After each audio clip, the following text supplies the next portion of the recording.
बिस्मिल्लाहिर्रहमानिर्रहीम। अस्सलाम वालेकुम नाज़रीन, आप यूट्यूब चैनल देख रहे हैं। मैं इमरान खान हूँ। बहुत सारे लोग ये कह रहे हैं कि आईनी तरमीम का मामला ख़त्म हो गया। बहुत सारे लोग ये कह रहे हैं कि शायद अब कोई फ़ायदा नहीं होगा और कादी फ़ायद ईसा साहब बड़े आराम से रिटायर हो जाएंगे, और ना सिर्फ वो रिटायर हो जाएंगे बल्कि जस्टिस मंसूर अली शाह साहब का नोटिफिकेशन भी जारी हो जाएगा। ये चीज़ें ऐसे ही हैं, इसमें कुछ गलत नहीं है, क्योंकि इन्फॉर्मेशन जो आ रही है वो इसी फ़्लो के साथ आ रही है। लेकिन कुछ चीज़ें अभी जो डेवलपमेंट्स हैं मैं आपके सामने रख देता हूँ। आपके लिए थोड़ी सी ये हैरान कुन होंगी, लेकिन ये वो इन्फॉर्मेशन है जो मैंने मुख्तलिफ़ जगहों से इकट्ठी की है, और जब उसको आप कैलकुलेट करते हैं तो आपको समझ आती है कि खेल सिर्फ वो नहीं है जो आपको सामने दिखाई दे रहा है। पसे पर्दा एक और खेल भी जारी है, और मुमकिन है कि वही रियल गेम बन जाए। मैं आपको बताता हूँ कि 2-3 चीज़ों पे अलग अलग इस टाइम पूरा सिस्टम मिलकर काम कर रहा है। वो चीज़ें कौन सी हैं वो बाद में, लेकिन पहले आप ये देखें कि ये सारी नौबत क्यों आई। पाकिस्तान तहरीक इंसाफ ने जो एहतजाज किया ना, उससे पूरा का पूरा निज़ाम हिल कर रह गया है। यानी बदतरीन आंसू गैस थी, बदतरीन, यानी पाकिस्तान की तारीख में इतने शेल आंसू गैस के मारे ही नहीं कभी किसी ने जितने इन्होंने मार दिए। जितनी खौफनाक रुकावटें थी, ऐसी रुकावटें कभी किसी ने देखी नहीं। रबड़ की बुलेट्स जो है, जो कभी एक आधी गोली चलानी होती थी, उसको लगातार लोगों के ऊपर बरसाया गया है। बेशुमार लोग ज़ख्मी हुए, बदतरीन तशद्दुद हुआ है, हज़ारों की तादाद में लोग गिरफ्तार हुए। लेकिन उसके बावजूद लोगों ने कहा हम पहुँचेंगे, और लोग पहुँचे। डी चौक अली अमीन गंडापुर का पहुँच जाना ये आज खुद एक बहुत बड़ी कामयाबी है। इसके बाद का जो कुछ हुआ, जैसे भी हुआ, उसके ऊपर आप उंगली उठा सकते हैं, सवाल उठा सकते हैं, लेकिन मेरे ख्याल में ये सारी चीज़ें इमरान खान पे छोड़नी चाहिए। अली अमीन गंडापुर ने जो किया और जो कहा और जिस तरीके से किया, उनकी अपनी एक स्ट्रेटजी है। इमरान खान को उसका फ़ायदा हुआ या नहीं हुआ, लेकिन एक बात तो कन्फर्म है, ये अली अमीन गंडापुर के एहतजाज की वजह से है कि हुकूमत बैकफुट पे चली गई। गो कि हुकूमत जो है वो कोई कमज़ोरी शो नहीं करना चाह रही, लेकिन अंदर से ये बुरी तरह हिल गए हैं, क्योंकि लोगों की इन्होंने रेजिलियंस देख ली है। औरतों को, बच्चों को, ख़वातीन को, बेशुमार लोग इन्होंने गिरफ्तार किए, और उनमें से चंद लोगों को सिर्फ ये मार मार के मना सके कि जो हम कह रहे हैं वो स्टेटमेंट दे दो। ज़्यादातर लोग इमरान खान और उसके बयानिए के साथ अभी भी खड़े हुए हैं। ये एक बेमिसाल किस्म का एहतजाज था जिसने इस पूरी रियासत को, रियासती निज़ाम को, पूरे ढांचे को हिला कर रख दिया है। और वो ये सोचने पर मजबूर है कि लोग अगर इस लेवल पे चले गए हैं और अगर इस तरह की चीज़ें प्रलॉन्ग कर जाती हैं तो फिर तो लड़ने की कैपेसिटी ख़त्म हो जाएगी इस निज़ाम में। अब कुछ चीज़ें हैं वो मैं आपके सामने रख देता हूँ। एक तो आईनी तरमीम जो है वो अब इस वक्त की सूरत हाल में, जो आज मैं आपसे बात कर रहा हूँ, मौलाना फजलुर रहमान के बगैर नामुमकिन है। फजलुर रहमान साहब जब तक इस हुकूमत के साथ नहीं खड़े होंगे, आईनी तरमीम वाला मामला नामुमकिन है। फजलुर रहमान साहब ने जो आईनी तरमीम का मुसवदा तैयार किया है वो पाकिस्तान तहरीक इंसाफ के साथ शेयर कर दिया है। जिन लोगों ने उस मुसवदे में कुछ चीज़ें देखी हैं, उनका ये कहना है कि ये हुकूमत का वो मुसवदा बिल्कुल नहीं है जो हुकूमत बना रही थी।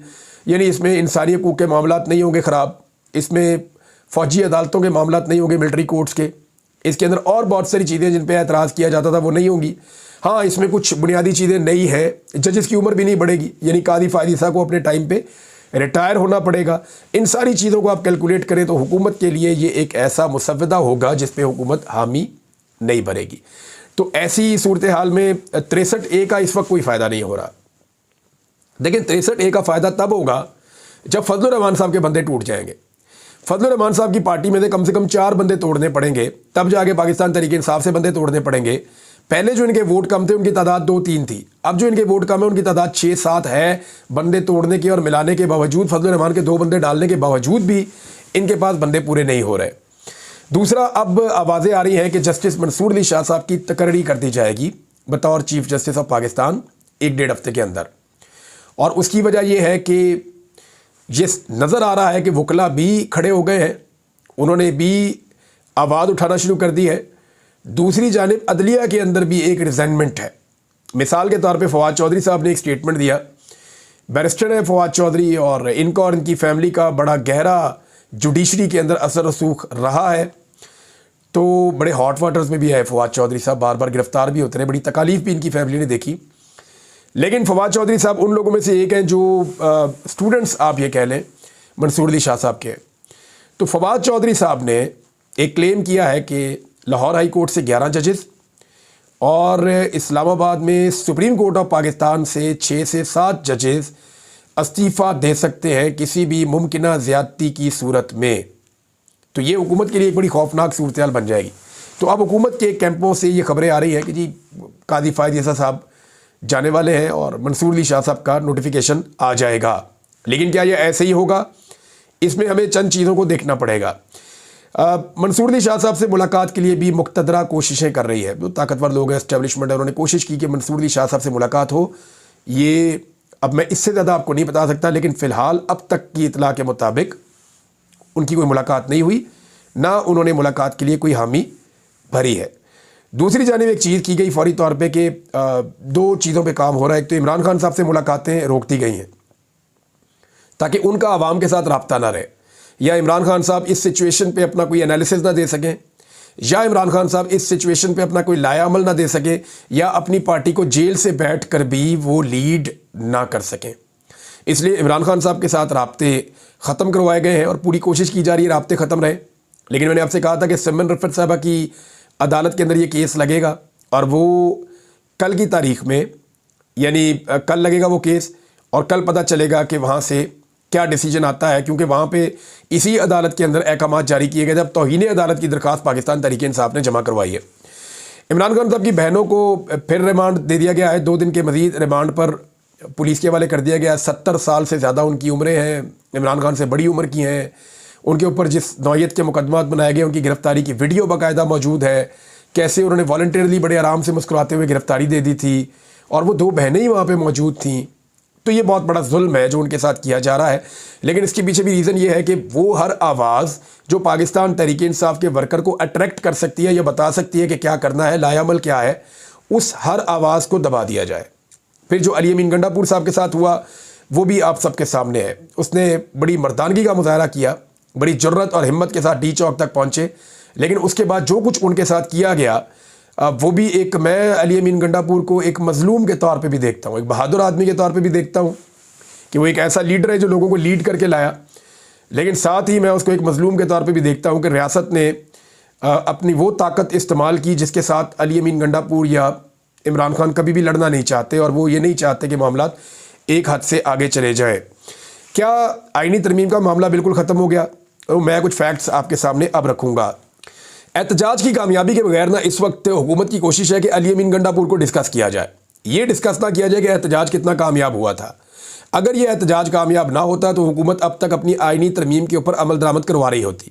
اس احتجاج کی کامیابی کے لیے آئینی ترمیم کرنے کا جو مقصد ہے ان کا، وہ ڈیلے میں چلا گیا، وہ پیچھے چلے گئے. ورنہ ہم نے آپ کو بتایا تھا اور یہ پکی خبر تھی کہ پیر منگل بدھ والے دن انہوں نے سوچا ہوا تھا کہ یہ آئینی ترمیم کی طرف جائیں گے. لیکن پبلک کا دباؤ دیکھ کر یہ 2 قدم پیچھے ہٹے ہیں، اور پبلک کے دباؤ کی وجہ سے جو پاکستان تحریک انصاف کے MNAs جو کمپرومائز ہو سکتے تھے وہ بھی مضبوطی کے ساتھ کھڑے ہو گئے ہیں. ججز کا دباؤ، میں نے آپ کو بتایا کہ فواد چودھری صاحب جو ہے انہوں نے کلیم بھی کیا ہے. ابھی سندھ اور بلوچستان اور خیبر پختونخوا کے ہائی کورٹس میں کیا ہوتا ہے، اگر تو ججز استعفے دینا شروع کرتے ہیں تو یہ ایک بہت بڑا بحران بھی کھڑا ہو جائے گا اور پورے پاکستان کے اندر ایک رولا بھی پڑ جائے گا.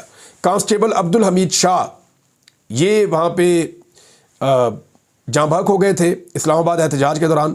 ان کے بیٹے کی ایک آڈیو آئی. ان کے بیٹے نے کہا کہ جی میرے والد جو ہے وہ دماغ کی شریان پھٹنے کی وجہ سے ان کی ہلاکت ہوئی، اور اس کی وجہ انہوں نے یہ بتائی کہ وہ دمے کے مریض تھے، اور آنسو گیس کی لگاتار شیلنگ کی وجہ سے جو اس کے اثرات تھے. انہوں نے پہلے بتایا بھی تھا کہ مجھے آپ نہ لے جائیں، مجھے چھٹی دیں، لیکن اس کے باوجود ان کو لے جایا گیا اور ان سے زبردستی کام لیا گیا. تو آنسو گیس کی شیلنگ کے اثرات کی وجہ سے انہیں اٹیک آیا، ان کی دماغ کی شریانیں پھٹیں اور اس کے بعد ان کا انتقال ہو گیا. یہ ان کے بیٹے کا سٹیٹمنٹ ہے، اور ان کے جسم پہ کوئی تشدد کے نشانات بھی نہیں ہیں. تو اس کا مقدمہ عمران خان پہ اور علی امین گنڈا پور پہ اور پاکستان تحریک انصاف پہ درج کر دیا گیا ہے. جبکہ ذلت شاہ آپ کو یاد ہوگا اس کے جسم پہ درجنوں نشان تھے ٹارچر کے، لیکن کہا گیا جی یہ تو ایکسیڈنٹ کے اندر جو ہے جاں بحق ہو گیا ہے، اور اس کا مقدمہ بھی عمران خان پہ ہی درج کر دیا گیا تھا. تو بہت سارے لوگ وہاں پہ گواہ ہیں، یہاں پہ ان کے بیٹے کا بیان بھی ہے. لیکن ایسا لگتا ہے کہ ریاست ایک فیصلہ کر چکی ہے کہ جو بھی ہوگا اس کا الزام جو ہے وہ عمران خان صاحب پر ہی ڈالنا ہے. زرتاج گل وزیر کو چھوڑنے کا حکم آ گیا ہے، یعنی ترمیم سے کچھ حد تک ایک مایوسی بھی ہے. لیکن کیا ترمیم نہیں ہوگی، یہ میں اب آپ کو بتانے جا رہا ہوں کہ پاکستان تحریک انصاف کو کیوں اپنے احتجاج کا مومنٹم قائم رکھنا پڑے گا، یہ بھی میں آپ کو بتانے جا رہا ہوں. تو سب سے پہلے تو آپ کے سامنے میں ایک چیز رکھ دیتا ہوں کہ پاکستان تحریک انصاف کے 4 MNAs، میرے پاس چاروں کا نام ہے، لیکن اس وقت میں چاروں کا نام نہیں لے رہا. میں نے ان لوگوں سے بات کی، ان کے گھر والوں سے بات کی، اور ہر چیز کی تصدیق کی ہے. ان 4 MNAs کو جب اٹھایا گیا آئینی ترمیم کے لیے सितंबर में जब फजल रहमान साहब के दरवाजे पे सारे इकट्ठे थे, तो ये 4 MNAs मुख्तलिफ शहरों में उठाए गए और चंद दिन इनको रखा गया। फिर इनको इस्लामाबाद पहुंचाया गया। इस्लामाबाद के एक सेफ हाउस में ये 4 MNAs मौजूद थे 2 दिन, और आखिर में ये चारों इकट्ठे हो गए। जब ये चारों इकट्ठे हुए, मेरे पास चारों के नाम ये मेरे पेपर पे सामने लिखे हुए हैं। मैं अभी इसलिए नहीं बोल रहा कि इनके लिए प्रॉब्लम हो जाएगी, फ्यूचर में ये सारी चीज़ें आपके सामने आ जाएंगी। ये जो 4 MNAs थे, इन्होंने मुझे बताया कि जी जहाँ पे हमें रखा गया था वहाँ लगभग 10 के करीब कमरे थे, और एक कमरे के अंदर 2 MNAs भी थे, और हमें इस बात का आइडिया था कि जो भी हम बोलते हैं वो सुना जाता है, या यहाँ पे ऐसा सिस्टम लगा हुआ है कि हम जब बात करते हैं तो वो बात सुनी जाती है। तो फिर हम बात बड़े तरीके से करते थे, कान में करते थे, आहिस्ता बात करते थे, जो ज़रूरी बात होती थी। उन्होंने बताया कि उन्हें बार बार दबाव डाला जाता था कि आप वोट डालें आईनी तरमीम के हक़ में। MNAs को अकेले में पैसों वाले बैग्स भी दिखाए गए। मैंने उनसे पूछा कि जी ये कितने पैसे होंगे उसमें, तो उन्होंने कहा जी हमें फिगर नहीं बताया जाता था, लेकिन वो काफ़ी ज़्यादा पैसे होते थे। यानी अगर हम ये कहें कि वो 15 से 20 करोड़ के बीच की अमाउंट होती थी तो ये गलत नहीं होगा। ये मुझे MNAs ने कहा कि हमें पैसों के बैग्स दिखाए गए, हमें कहा गया कि ये पैसे भी आपके हो जाएंगे, आपकी सीट भी आपकी ही रहेगी, हम आपको गारंटी देते हैं। आपको और कोई फ़ायदे हैं तो वो फ़ायदे भी आपको दिए जाएंगे, सियासत में आपको फ़ायदा पहुंचाया जाएगा, आप बेफिक्र हो जाए, आपको कोई नुकसान भी नहीं पहुंचाएगा, आपकी प्रोटेक्शन का पूरा बंदोबस्त होगा। ये बातें उन्हें कही जाती थी। लेकिन इन चारों के बकौल 4 में से 3 तो ये क्लियरली कहते हैं कि हमने साफ इनकार किया कि हमने ये नहीं करना। लेकिन इतना ज़्यादा दबाव डाला गया तो कुछ चीज़ें जो उन्होंने मुझे बताई, मैंने यहाँ पे पॉइंट्स लिखे हुए थे। एक तो उन्होंने कहा जी उनकी आंखों में पट्टी नहीं बांधी जाती थी। जो भी ऑफिसर उनसे बात करने आता था वो उसको पहचानते थे, उन्हें पता था। और जब मैंने हुलिये पूछे तो 4 में से 3 ने तो एक ही बंदे का हुलिया बताया, चौथे ने ज़रा थोड़ा सा डिफरेंट हुलिया बताया। तो जब ये चारों इकट्ठे हुए एक जगह पे, तो उन्हें यह भी कहा गया कि जनाब आप मुल्क और कौम की खातिर वोट डाल दें, ये आईनी तरमीम इस पाकिस्तान के लिए बहुत ज़रूरी है। पैसों का लालच भी दिया गया, मुल्क और कौम की खातिर भी वोट मांगा गया, और ये भी कहा गया कि हम इस हद तक जाएंगे कि आप अंदाज़ा भी नहीं कर सकते, हम आपको निशाने इबरत भी बना देंगे। यानी 3 चीज़ें थी, लालच भी दी जा रही थी और जज्बाती भी किया जा रहा था हुब्बुल वतनी के तकाजे पे, और तीसरा जो है वो थ्रेट भी किया जा रहा था। अच्छा, अब ये जो MNAs हैं इन्होंने आपस में सर जोड़ के ये कहा कि ठीक है जी अब हम इन्हें जवाब नहीं देंगे। मुलाकात होती थी, वो कहते जी 15 मिनट मैक्सिमम, इससे ज़्यादा कोई हमारे पास नहीं रुकता था, आते थे, बात करते थे, चले जाते थे। अब वो ये कहते हैं कि हम चारों ने ये फैसला कर लिया कि ठीक है ये जो हमें कहते हैं हम इनकी बात मान लेते हैं, लेकिन जिस वक्त ये हमें कौमी असम्बली में लेकर जाएंगे तो हम जहाँ पे बैठे होंगे कौमी असम्बली में, वहीं से जब वोटिंग शुरू होगी तो हम इमरान खान जिंदाबाद के नारे लगाते हुए अपोजिशन के बेंचों से होते हुए बाहर निकलने की कोशिश करेंगे, और कोशिश करेंगे कि पाकिस्तान तहरीक इंसाफ के जो लोग वहाँ पे मौजूद हैं हम उनके साथ जाकर अपने आप को जोड़ लें। तो ये मैं आपको बता रहा हूँ कि उन 4 MNAs ने फैसला किया था। उन 4 MNAs ने मुझे बताया कि और भी जगहों पे हमारे बंदे थे, तो 2-3 लोग मुझे और कंफर्म हुआ कि वो भी कंप्रोमाइज़ उनको करने की कोशिश की गई, उन्हें अपने पास रखा गया। तो ये मैं आपको एग्जैक्टली वही बता रहा हूँ जो उन MNAs ने मुझे बताया। और उन्होंने ये कहा था कि ये आईनी तरमीम अगर करते उस दिन भी और हमें असम्बली में ले जाते तो इनके नंबर तो पूरे हो जाते, लेकिन हमने वहाँ से निकल के इनको सरप्राइज़ दे देना था। तो अभी भी अगर ऐसा किया जाएगा तो मुमकिन है कि MNAs फिर सरप्राइज़ दे दें। 4 नहीं देंगे, 2 देंगे तो 2 नंबर कम हो जाएंगे। तो हुकूमत के लिए आईनी तरमीम मुश्किल है, लेकिन अभी उसके ऊपर काम हो रहा है। वो मैं कैसे कह रहा हूँ, ऐसे कह रहा हूँ कि हुकूमती MNAs कुछ पाकिस्तान से बाहर मौजूद हैं।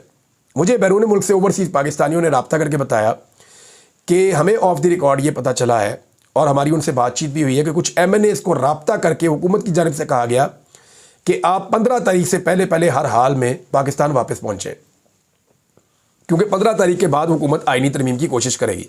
हो सकता है 15, 16, 17, 20 तक, आखिरी दिन तक भी कोशिश करेंगे कि आईनी तरमीम हो जाए और कादी फ़ायद ईसा साहब को एक्सटेंशन मिल जाए, या हुकूमत जो काम अपने करना चाहती है वो कर ले।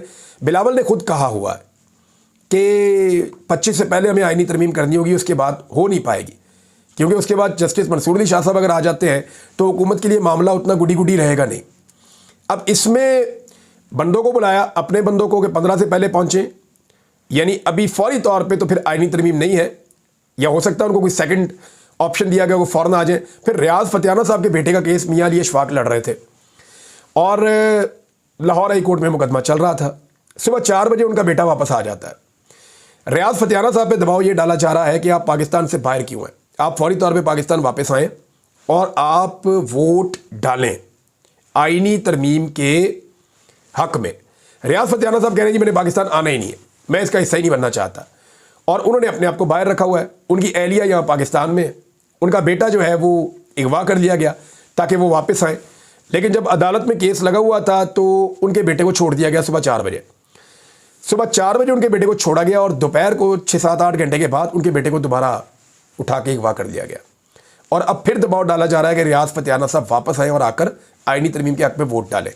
میرے خیال میں اگر یہ پاکستان تحریک انصاف کے بندے توڑے بھی گئے, دیکھیں بندے 2 طرح ٹوٹتے ہیں نا. ایک ٹوٹتے ہیں خوف کے ساتھ, بہت پریشان کیا ہوا ہے, خوف زدہ کیا ہوا, وہ دل نہیں چاہ رہا ہوتا ان کا لیکن انہیں وہ کرنا پڑ رہا ہوتا ہے. دوسرے لالچ کے ساتھ ٹوٹتے ہیں کہ جی آپ ہمیں یہ بھی دے دیں, یہ بھی دے دیں, یہ بھی دے دیں, یہ بھی دے دیں, تو وہ پھر ہم آپ کے لیے کام کر دیتے ہیں جیسے راجہ ریاض وغیرہ تھے. تو اس کو آپ ذرا کلیئر کر لیں کہ یہ جو بندے ٹوٹ رہے ہیں ان کو ڈرا کے توڑا جا رہا ہے, بلیک میل کر کے توڑا جا رہا ہے. اب اگر یہ اسمبلی میں کھڑے ہو کر ان میں سے 2 بھی کھڑے ہو کر نعرے لگانا شروع کر دیتے ہیں عمران خان کے, تو باقی بھی ان کے ساتھ مل جائیں گے اور پھر یہ آئینی ترمیم بیچ میں دھڑی کی دھڑی رہ جائے گی. تو ابھی تک یہ گو مگو کی کیفیت ہے, کنفرمیشن کسی بات کی بھی نہیں ہے کہ کیا یہ آئینی ترمیم کروا پائیں گے یا یہ آئینی ترمیم نہیں کروا پائیں گے.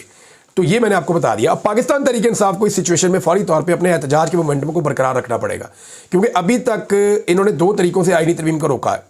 ایک تو اپنے MNAs کو قابو کر کے اور فضل الرحمان صاحب سے رابطے رکھ کے, اور دوسرا جو طریقہ جس میں انہوں نے آئینی ترمیم کو روکا وہ عوامی احتجاج ہے کہ لگاتار عوامی احتجاج کا مومنٹم بڑھتا جا رہا ہے. اس مومنٹم کو قائم رکھنے کے لیے ابھی پاکستان تحریک انصاف نے ایک نئی حکمت عملی بنائی ہے اور اس میں 4 دن کا اسکیجول آ گیا ہے احتجاج کا. اور یہ 4 دن شروع ہوتے ہیں 11 اکتوبر سے. 11 اکتوبر کو ملتان اور سائیوال میں پاکستان تحریک انصاف احتجاج کرنے جا رہی ہے. 12 اکتوبر کو گجرانوالہ اور سرگودا میں احتجاج کرنے جا رہی ہے. ملتان اور سائیوال میں آپ یاد رکھیے گا کہ سائیوال سے چودھری عثمان ہے MNA, اور چودھری عثمان MNA بھی غائب ہیں اور ان کے بارے میں کہا جا رہا ہے کہ وہ شاید آئینی ترمیم کے حق میں ووٹ ڈالیں گے. اور جو ملتان سے ہیں وہ ظہور قریشی ہیں, ان کے اوپر بھی یہ دباؤ آئے گا. تو پہلے دن میں جو 2 لوگ ہٹ ہوں گے وہ ملتان اور سائیوال سے, ظہور قریشی اور عثمان چودھری, یہ ہٹ ہوں گے. مطلب یہ ہے کہ ان کی پالیٹکس ہٹ ہوگی. 11 اکتوبر کو یہ, 12 اکتوبر کو جی گجرانوالہ میں اور سرگودا کے اندر احتجاج ہے پاکستان تحریک انصاف کا. 13 اکتوبر کو ڈیرہ غازی خان کا جو پورا ڈویژن ہے اس کے اندر احتجاج ہے پاکستان تحریک انصاف کا. اور جو 14 اکتوبر ہے, 14 اکتوبر کو لاہور اور فیصل آباد میں ونس اگین پاکستان تحریک انصاف احتجاج کرنے جا رہی ہے. اب یہ بہت بڑی کال ہے اور عمران خان صاحب نے کہا تھا کہ احتجاج کا سلسلہ جاری رہے گا. جو مراد سعید صاحب کا سٹیٹمنٹ آیا یہ ہو بہو اس کے مطابق چیزیں ہو رہی ہیں. اب دیکھنا یہ ہے کہ 25 تاریخ تک ٹائم کیسے گزرتا ہے. اب میں آپ کو بتاتا ہوں کہ یہ سب بتانے کا مقصد کیا تھا. اس وقت جو سسٹم ہے نا وہ 2 چیزوں پہ کام کر رہا ہے.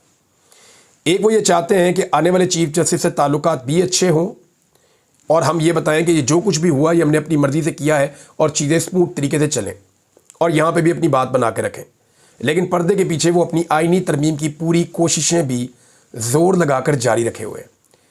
تو اس وقت پاکستان تحریک انصاف کو اپنا جو تحریک کا مومنٹم ہے اسے بھی قائم رکھنا ہوگا, فضل الرحمان صاحب کو بھی آن بورڈ رکھنا ہوگا اور ساتھ ہی ساتھ وکلا کی تحریک کو بھی سپورٹ دینی ہوگی.